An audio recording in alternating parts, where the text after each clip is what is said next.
আসসালামু আলাইকুম। Time value of মানির এই অধ্যায়ের 3 নম্বর ক্লাসে সবাইকে স্বাগতম। 6 নম্বর অঙ্কে বলা হয়েছে a father wants to manage taka 25,000 for his sons college education. His sons enter into college at the age of 15 years. If bank pays 12% interest which is compounded 4 times in a year. How much money he has to deposit in a bank at now. এখানে বলা হয়েছে যে তার ছেলের বয়স যখন 15 বছর হবে তখন তার বাবা তাকে কলেজে প্রবেশ করাবেন, মানে কলেজে ভর্তি করে দিবেন। তখন তার জন্য খরচ হবে 25,000 টাকা। অর্থাৎ 15 বছর বয়সে যখন কলেজে ভর্তি হবে সেই কলেজে খরচ বাবদ, মানে লেখাপড়া খরচ বাবদ 25,000 টাকা খরচ হবে। এই জন্য তার বাবা কি করতেছে, এখন থেকে চিন্তা ভাবনা করতেছে যে ওই 25,000 টাকা কীভাবে ম্যানেজ করা যায়। এই জন্য কত টাকা এখন জমা রাখলে 15 বছর পরে এই 25,000 টাকা হবে, সেটাই সে তার বাবা চিন্তা ভাবনা করতেছে, মানে ম্যানেজ করতে চাচ্ছে। তাহলে এই 25,000 টাকা পাওয়ার জন্য এখন কত টাকা জমা রাখতে হবে। ব্যাংক যদি তাকে 12% ইন্টারেস্ট দেয় এবং বছর যদি 4 বার ইন্টারেস্ট ধার্য করে, মানে সুদ ধার্য করে, চক্রবৃদ্ধি করে, তাহলে অবশ্যই আমরা বলতে পারি যে এই 25,000 টাকা নির্দ্বিধায় কিন্তু ফিউচার ভ্যালু মান দেওয়া আছে। কারণ তার ছেলে 15 বছর পরে কি হবে, কলেজে যাবে, তখন কিন্তু 25,000 টাকা খরচ হবে। এখন কিন্তু 25,000 টাকা খরচ হবে না। খরচ হবে কবে? যখন তার ছেলের বয়স 15 বছর হবে এবং কলেজে যখন তাকে ভর্তি করে দেবে তখন ওই লেখাপড়া খরচ বাবদ তার জন্য 25,000 টাকা খরচ হবে। তার মানে এটা অবশ্যই বলতে পারি এই 25,000 টাকা কিন্তু অবশ্যই আমাদের ফিউচার ভ্যালু মান দেওয়া আছে। এটা কিন্তু প্রেজেন্ট ভ্যালু মান দেওয়া নাই, কারণ এই 25,000 টাকা কিন্তু এখন খরচ হবে না। যখন তার ছেলে কলেজে ভর্তি হবে, অর্থাৎ 15 বছর পরে যখন কলেজে ভর্তি হবে তখন 15,000 টাকা খরচ হবে। এখন কিন্তু 15,000 টাকা খরচ হবে না। তার মানে এটা অবশ্যই ভবিষ্যৎ মূল্য দেওয়া আছে, ফিউচার ভ্যালুর মান। তাহলে এটা আমরা এই সমান ফিউচার ভ্যালু লিখতে পারি। ঠিক আছে। এখন লাস্টে আমাদের বলছে যে how much money he has to deposit in a bank at now. এখান থেকে এই পর্যন্ত বললে বোঝা যাবে যে এখানে কি বলা আছে। হাউ মাচ মানি মানে কত টাকা he has to deposit in a bank at now, মানে এখন ব্যাংকে কত টাকা জমা রাখতে হবে। অ্যাট নাও বলতে এখন, তাহলে অবশ্যই বলতে পারি তাহলে এটা প্রেজেন্ট ভ্যালু মান বের করতে বলছে। আর এটা কিন্তু বারবার টাকা জমা দেয় নাই। বারবার টাকা জমা দিলে সেটা হবে কিস্তি, আর একবার জমা দিলে সেটা হবে এককালীন। যেহেতু এখানে বারবার টাকা জমা দেয় নাই, একবারই কিন্তু টাকা জমা দিবে, তা আমরা অবশ্যই বলতে পারি যেটা এককালীনের অঙ্ক। তাহলে আমাদের যেহেতু প্রেজেন্ট ভ্যালু বের করতে বলছে আর প্রেজেন্ট ভ্যালু মানটা কিন্তু আমাদের এখানে বের করতে হবে। তাহলে প্রেজেন্ট ভ্যালুর এককালীন সূত্র হবে আমাদের উপরে এ বি নিচে 1 + r পাওয়ার n। এটা কিন্তু আমাদের প্রেজেন্ট ভ্যালুর এককালীনের সূত্র, সবাই জানি। তাহলে আমাদের মান দেওয়া আছে কি কি, ফিউচার ভ্যালু মান দেওয়া আছে 25,000 টাকা, আর এম এর মান দেওয়া আছে 4। এখানে বলা আছে যে compounded 4 times in a year। এখানে টাইমস বলতে বোঝানো হয়েছে বার।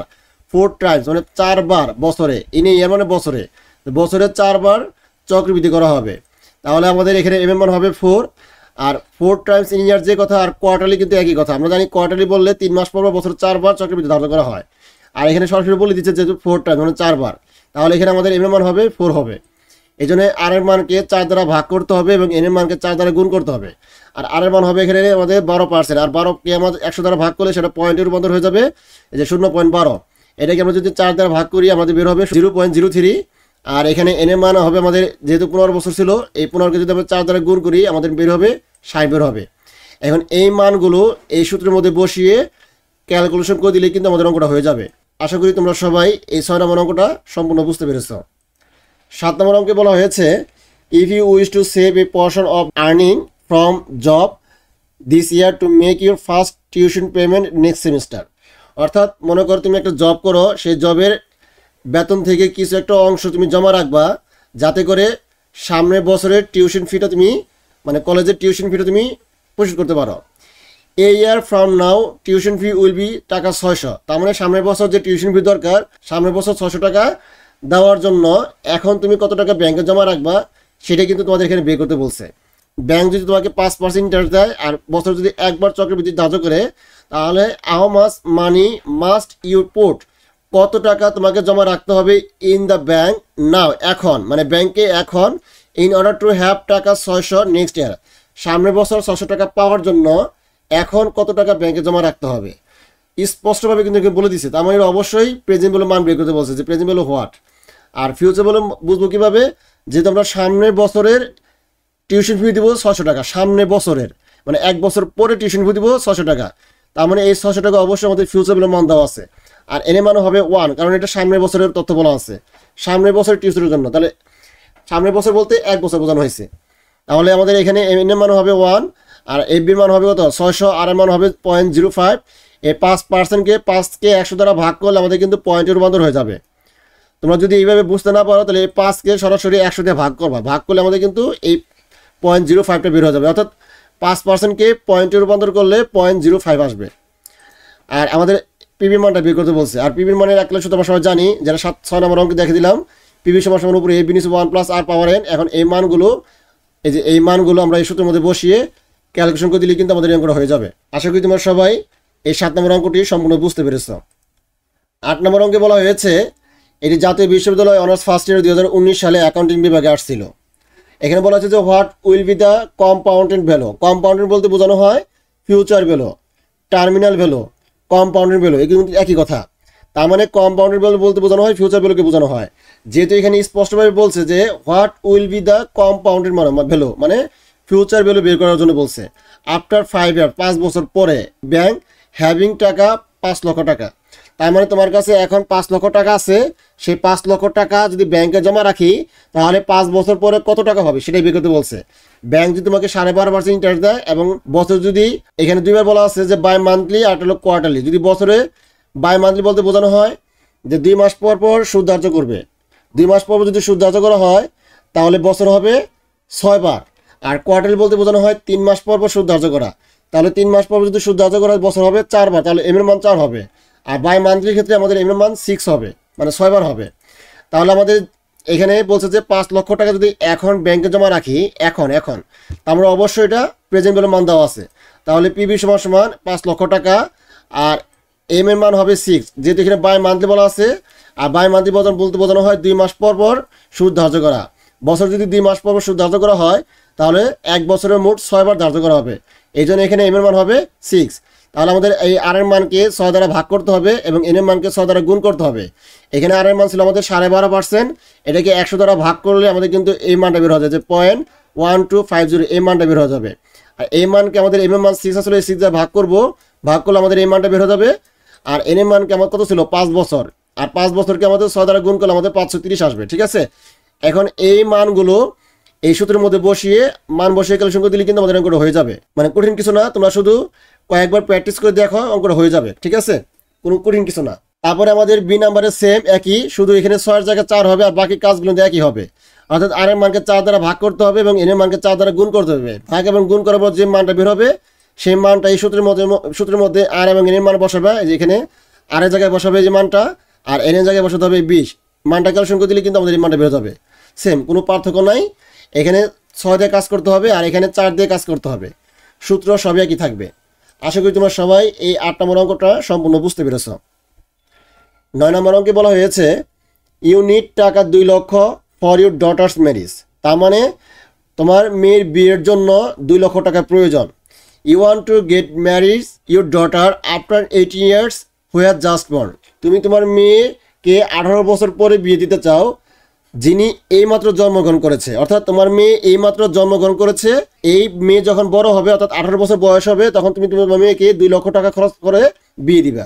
তার মানে এখানে বলা হয়েছে যে এই 2 লক্ষ টাকা কিন্তু অবশ্যই আমাদের ফিউচার ভ্যালুর মান, কারণ আমার মেয়ের বয়স যখন 18 বছর হবে, মেয়ে তো এখন জন্মগ্রহণ করলো তাই না, এই মেয়ে যখন বড় হয়ে যখন 18 বছর হবে তখন আমি ওই বিয়ের জন্য 2 লক্ষ টাকা খরচ হবে। তাহলে অবশ্যই আমরা বলতে পারি এই 2 লক্ষ টাকা কিন্তু এখন খরচ হবে না, 2 লক্ষ টাকা খরচ হবে মেয়ের বয়স যখন 18 হবে, অর্থাৎ 18 বছর বয়সে যখন আমরা বিয়ে দিব তখন 2 লক্ষ টাকা খরচ হবে। তাহলে অবশ্যই বলতে পারি এই 2 লক্ষ টাকা কিন্তু আমাদের ফিউচার ভ্যালু মান দেওয়া আছে, কারণ মেয়ের বয়স যখন 18 হবে, ভবিষ্যতে যখন 18 হবে তখন কিন্তু 2 লাখ টাকা খরচ হবে, এখন না। তাহলে অবশ্যই আমরা বলতে পারি যে এই 2 লক্ষ টাকা কিন্তু আমাদের ফিউচার ভ্যালু মান দেওয়া আছে। তাহলে এ বির মান হবে 2 লক্ষ টাকা আর এম এর মান হবে 2, কারণ এখানে বলছে যে এই ব্যাংক 13% ইন্টারেস্ট দিবে এবং কম্পাউন্ডেড করবে হাফ ইয়ারলি, বছরে 2 বার। হাফ ইয়ারলি বলতে বোঝানো হয় 6 মাস পর পর বছরে 2 বার। তাহলে এখানে এম এর মান হবে 2। এখন আমাদের এখানে যে ইন্টারেস্ট ছিল 13%, এই 13কে আমরা কি 2 দিয়ে ভাগ করব। এই 13কে যদি আমরা 100 দিয়ে ভাগ করি তাহলে আমাদের পয়েন্ট বের হবে পয়েন্ট এই যে 13। এটাকে যদি আমরা 2 দিয়ে ভাগ করলে আমাদের বের হবে যে 0.065, এই মানটা বের হয়ে যাবে, ঠিক আছে। আর আমাদের এর মান হবে 18, কারণ 18 বছর পরে যেহেতু বিয়ে দিব আর এই মাত্র যেহেতু জন্মগ্রহণ করছে তার মানে আমাদের এর মান হবে 18 বছর বয়স। এই জন্য এই 18কে আমরা 2 দ্বারা গুণ করলে আমাদের বের হবে 36। এখন আমাদের যেহেতু এটা এক কাইমের অঙ্ক, কারণ আমরা 18 বছর পরে 2 লক্ষ টাকা পাওয়ার জন্য এখন কত টাকা জমা রাখতে হবে, যে what amount has to deposit now. এখানে লাস্টে বলা আছে, দেখো what amount has to deposit now, মানে এখন কত টাকা জমা রাখতে হবে। এটা কিন্তু বারবার টাকা জমা দেওয়া নাই, মানে প্রতি বছর বছর বা প্রতি মাসে মাসে বা প্রতি 3 মাস পর বা প্রতি 6 মাস পর কিন্তু এভাবে টাকা জমা দেয় নাই। বলছে যে এখন কত টাকা জমা রাখতে হবে, এককালীন কত টাকা জমা রাখতে হবে। তার মানে বলতে পারি যেটা কিন্তু এককালীন অঙ্ক। এই জন্য আমাদের এই যেখানে আমাদের প্রেজেন্ট ভ্যালু বের করতে বলছে, এখানে প্রেজেন্ট ভ্যালু হবে, ঠিক আছে, এখানে ফিউচার ভ্যালু না, প্রেজেন্ট ভ্যালু হবে। তাহলে এখানে প্রেজেন্ট ভ্যালু সূত্র হবে পিবি সমান উপরে এবি নিচে 1 প্লাস আর পাওয়ার এন। এখন আমাদের এখানে যে মানগুলো দেওয়া আছে, যে ফিউচার ভ্যালুর মান দেওয়া আছে 2 লক্ষ টাকা, এখানে বসাবো। আর আর এর মান দেওয়া আছে যে 0.065, এখানে বসাবো আর জায়গায়, আর এনের জায়গায় বসাবে আমাদের 36, ঠিক আছে। আর এখানে কিন্তু মিস্টেক হয়েছে, এখানে কিন্তু আমাদের এবি হবে না, এখানে কিন্তু আমাদের পিবি হবে, পিবি। এখানে এর পরিবর্তে পিবি হবে, তোমরা ঠিক করে নিও, ঠিক আছে। তাহলে আমাদের এই মানগুলো ক্যালকুলেশন করে দিলেই আমাদের কিন্তু এই মানটা বের হয়ে যাবে। আশা করি তোমরা বুঝতে পারছো। অর্থাৎ আমি যদি এখন যদি ব্যাংকে যদি আমি এই 20,723 টাকা জমা রাখি, আগামী 18 বছর পরে এই 20,723 টাকাটা ভবিষ্যতে আমাদের এই 2 লক্ষ টাকা দাঁড়াবে। আশা করি তোমরা সবাই এটা বুঝতে পারছো। 10 নম্বর অঙ্কে বলা হয়েছে calculate the present value of টাকা 5,000 to be deposited per year for next 10 years at 10% interest compounded annually. তোমরা সবাই একটু মনোযোগ সকাল লক্ষ্য করে এখানে কি বলা আছে। এখানে কিন্তু স্পষ্ট বলে দিচ্ছে যে ক্যালকুলেট দ্য প্রেজেন্ট ভ্যালু, মানে প্রেজেন্ট ভ্যালু বের করতে বলছে। অফ টাকা 5,000 টাকা, মানে 5,000 টাকা টু বি ডিপোজিটেড পার ইয়ার, প্রতি বছর আমি 5,000 টাকা জমা রাখবো, প্রতি বছর। এখানে কিন্তু টাকা কিন্তু একবার জমা দেয় নাই, এটা কিন্তু বারবার জমা দেওয়া হয়েছে। প্রতি বছর 5,000 টাকা জমা দিয়েছে আগামী 10 বছর পর্যন্ত। তার মানে আমাকে কিন্তু প্রতি বছর ব্যাংকে যাইতে হয়েছে 5,000 টাকা করে জমা দেওয়ার জন্য। ডিপিএস করা হয়েছে 5,000 টাকা করে, ডিপিএস করা হয়েছে, ঠিক আছে। আমরা যেমন ডিপিএস করে কি করি, প্রতি মাসে বা প্রতি বছর ব্যাংকে কি করি, টাকা জমা দেয়, নির্দিষ্ট পরিমাণ টাকা কি করি, জমা দেই। টাকা কিন্তু আমরা একবার জমা দিই না, টাকা কিন্তু বারবার জমা দিতে হয়। প্রতি মাসে বা প্রতি বছর একবার হলেও ব্যাংকে যেতে হয়। যেহেতু আমরা এখানে 5,000 টাকা কি করছি, প্রতি বছর এই 5,000 টাকা করে আগামী 10 বছর পর্যন্ত প্রতি বছর 5,000 টাকা করে জমা দিছি। তার মানে এটা অবশ্যই কিস্তির অঙ্ক হবে, কারণ টাকা কিন্তু আমি একবার জমা দেয় না, টাকা কিন্তু আমি প্রতি বছর বারবার টাকা জমা দিচ্ছি, তাই না। তার মানে এটা অবশ্যই কিস্তির অঙ্ক হবে। আর এখানে বলছে যে প্রেজেন্ট ভ্যালু বের করো, তাহলে কিস্তির অঙ্কের মধ্যে প্রেজেন্ট ভ্যালু বের করতে বলছে, তাহলে অবশ্যই আমাদের প্রেজেন্ট ভ্যালু সূত্র ব্যবহার করতে হবে। আর কিস্তির টাকাকে সবসময় আমাদের এ দ্বারা প্রকাশ করি, এ দ্বারা বোঝানো হয় অ্যামাউন্ট অফ ইনস্টলমেন্ট, মানে কিস্তির পরিমাণ। অর্থাৎ যে পরিমাণ টাকা প্রতি বছর জমা দিব বা প্রতি বছর পাবো, সেটাই কিন্তু আমাদের এর মান। আর এ দ্বারা বোঝানো হয় কিস্তির পরিমাণ, ঠিক আছে। কিস্তির পরিমাণকে সংক্ষেপে এ দ্বারা প্রকাশ করা হয়। তাহলে এখানে এর মান হবে 5,000 টাকা, আর এর মান হবে আমাদের 10%, যে 10%কে 100 দ্বারা ভাগ করলে আমাদের 0.10 বের হবে। আর কম্পাউন্ডেড অ্যানুয়ালি, বছরে একবার চক্রবৃদ্ধি করা হবে, এই জন্য এখানে এম এর মান আসবে না। বছর যদি একবার চক্রবৃদ্ধি করা হয়, এখানে এম এর মানটা আসবে না, ঠিক আছে। অঙ্কের যে রেট দেওয়া থাকবে এবং যে ইয়ার দেওয়া থাকবে, সেই রেট এবং সেই ইয়ার দিয়ে অঙ্ক করলেই হবে। আর এন এর মান হবে 10 বছর, এই যে এন এর মান 10 বছর। আর পিবির মান আমাদের বের করতে বলছে যে what is the present value, এই জন্য পিবির মানটা আমাদের হোয়াট হবে। এখন আমাদের কি করতে হবে, পিবির মানটা যে কিস্তি সূত্র ছিল, পিবির মানে প্রেজেন্ট ভ্যালু যে কিস্তি সূত্রটা, সেটা বসাবো এখানে। এই যে পিবি সমান এ ইন্টু 1 - 1 প্লাস আর পাওয়ার এন ভাগ কত এ আর। তাহলে এই মানটা, এই যে এই মানগুলো আমরা এই সূত্রের মধ্যে এখানে বসাবো, ঠিক আছে। বসিয়ে এই সম্পূর্ণ ক্যালকুলেশন করলে আমাদের কিন্তু এই মানটা বের হয়ে যাবে। এখন আমাদের এই 5,000 টাকার সাথে এই মানটা গুণ করলে আমাদের কিন্তু এই মানটা বের হয়ে যাবে। আশা করি তোমরা সবাই এই 10 নম্বর অঙ্কটা সম্পূর্ণ বুঝতে পেরেছো। তারপর যদি কারো কোনো সমস্যা হয় অঙ্ক বুঝতে, আমাকে কমেন্টের মাধ্যমে জানাবে, আমি চেষ্টা করবো যার সমস্যাগুলো সমাধান করে দেওয়ার জন্য। তাহলে পরবর্তী ক্লাস দেখার আমন্ত্রণ জানিয়ে আজকের মতো এখানে শেষ করছি। সবাই ভালো থাকবে, সুস্থ থাকবে, আল্লাহ হাফেজ, আসসালামু আলাইকুম।